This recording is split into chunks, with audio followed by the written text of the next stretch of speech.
Pero tú que fas aquí? Alguén podía pensar que son frases que non están ben ditas en galego por empregaren a forma do pronome tú.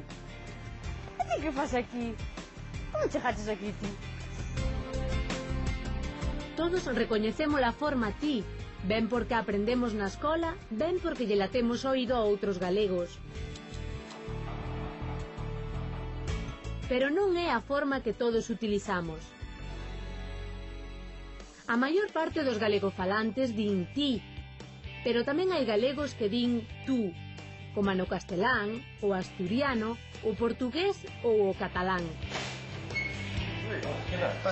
Pasa ti.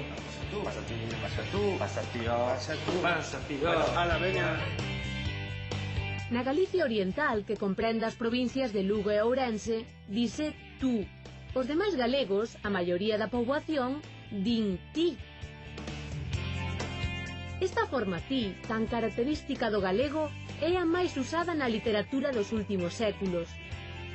Ademais, é a que de forma espontánea está ocupando cada vez máis territorio, pois leva desde a Idade Media estendéndose cara ao leste. Por todo isto, hoxe é, ademais, a forma normativa. Ben falado. Entre o 1 e o 3 está o... O 2. Mas como sabes?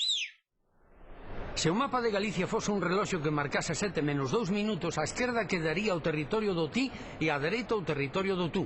Por iso, en Carballo do Lugo, cando queren dicirlle a alguén que un iso xa sabía, que non pense que máis listo que a nos dinlle, cando tú vas, eu xa viña de volta, ou cando tú naciche, eu xa rebulía. E en Begonte, en Cospeito, cando queren dicir que alguén non fai o que lle mandan ou falta o respeto, dinlle, ese chama a Deus de tú. Pero mesmo as persoas que utilizan o tú, utilizan o ti cando non é a persoa que fala ou actúa.